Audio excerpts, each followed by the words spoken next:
I want to start off with a couple of comments. What is going on right now? I want to highlight how encouraged Canadians were when we first had the announcements that vaccines had been developed. And when vaccines were coming to Canada, how excited people were, because this was that first glimmer of hope in a really difficult time for people. But then we saw delay after delay, and it started to whittle away at that hope. And now, with not knowing how much Moderna is going to be delivered next week or the week after, with each delay, we know that more people could get sick, and that means more people will die. This is serious. And on top of that, we now hear that Canada is going to tap into the COVAX supply, be the only G7 country to use a supply of vaccine that was meant for developing countries. Really exposes how bad things are. And while that hope we once had for the vaccine is being eroded, it really falls at the Liberals to explain how things got this bad. What did they drop? When did they drop the ball? Why didn't they plan ahead of time? Why didn't they plan a year in advance? We know that this was going to be important, that we knew that this was going to be important. Why didn't they plan ahead? So all these questions really point to this Liberal government needing to step up and do what's right and get the vaccine secured, and also make sure that we're producing it in our country so that we're not at the mercy of international logistics and production. We need to produce vaccine in our country. Donc, comme j'ai dit, les annonces des vaccins étaient un moment d'espoir pour les gens. Mais maintenant, avec les délais, ça veut dire plus les gens vont tomber malades, plus les gens peuvent perdre leur vie. Et aussi, on a des délais avec le vaccin de Moderna. On ne sait pas combien de vaccins on vont recevoir la semaine prochaine ou après ça. Aussi, avec l'annonce que le Canada va accéder les sources de COVAX. COVAX était le seul pays de G7.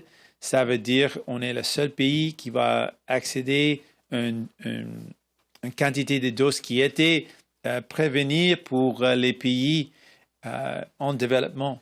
Donc, ça montre encore comment la situation est pire et comment le gouvernement libéral a échoué leurs responsabilités.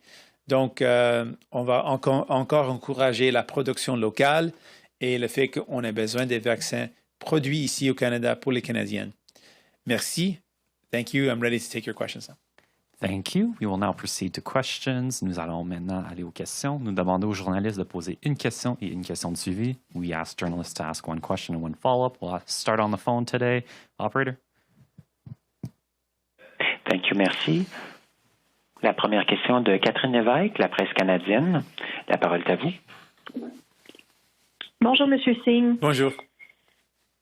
Sur COVAX, vous le dites, là, on manque de vaccins, il faut vacciner les gens le plus rapidement possible. Alors, pourquoi est-ce que le Canada ne devrait pas se prévaloir de cette option d'achat? On a payé pour 15 millions de doses. Là, on va en recevoir 2 ou 3 millions.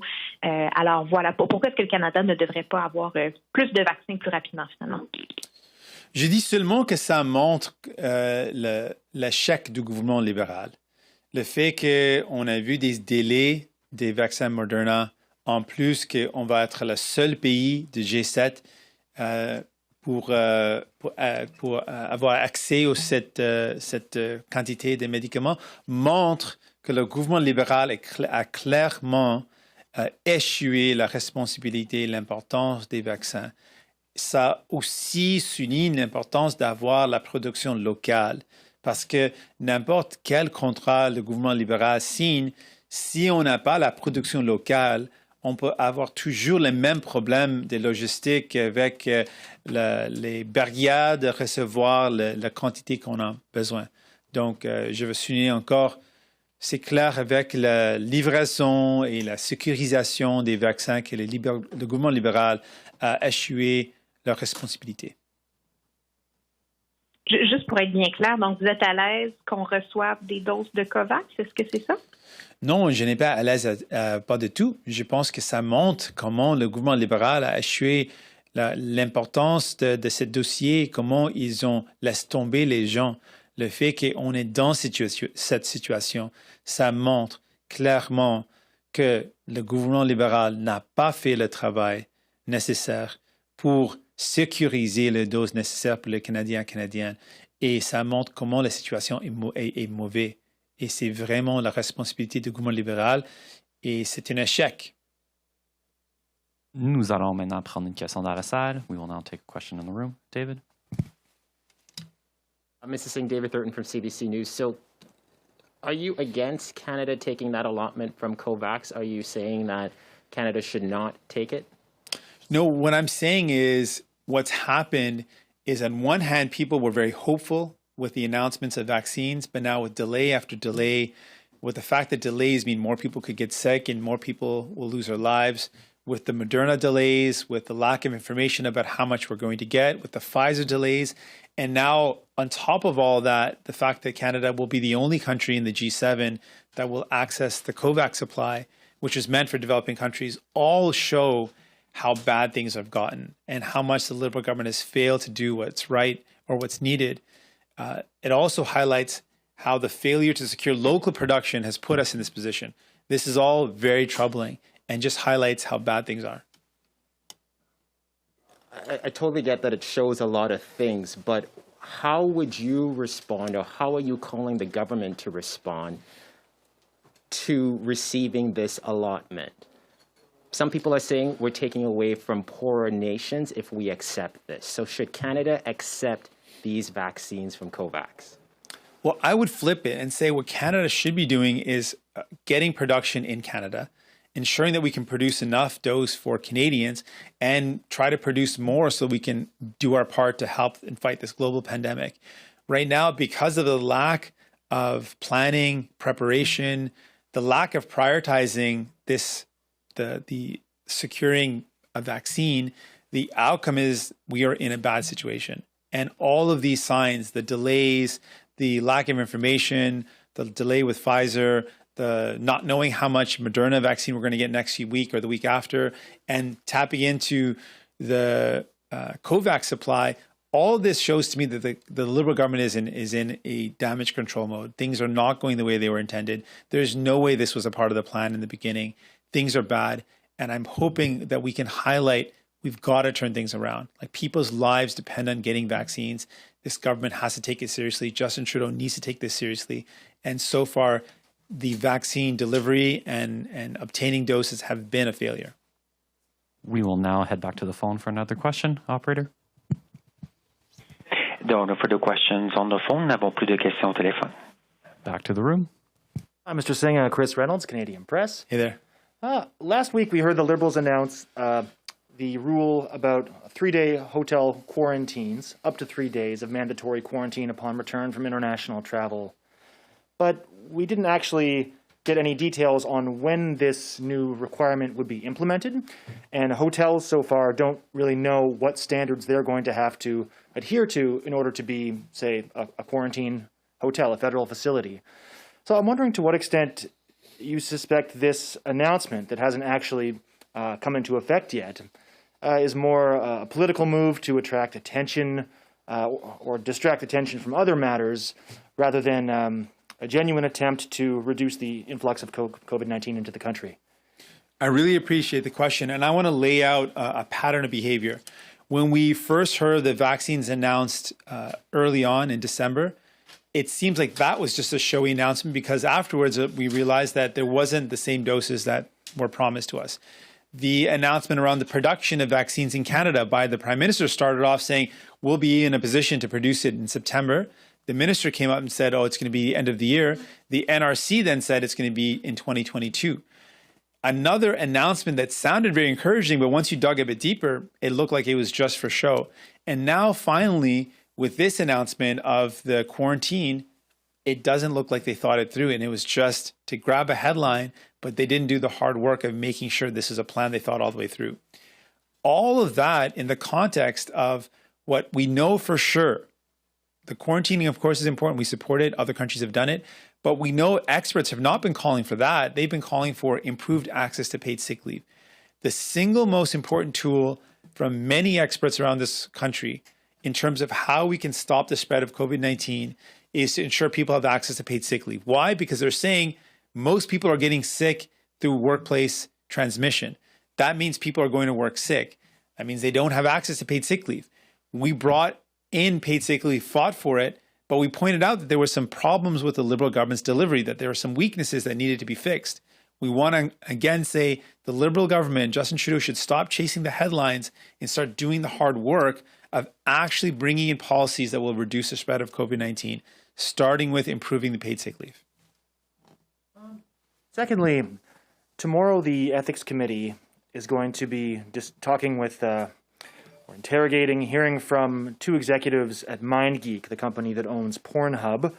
And first of all, I was wondering what you might say to the CEO and the COO who will be present tomorrow virtually. And secondly, if you have any recommendations at this point for how to possibly reform Canada's legal framework or regulations such that there will be less exploitation on sites like Pornhub.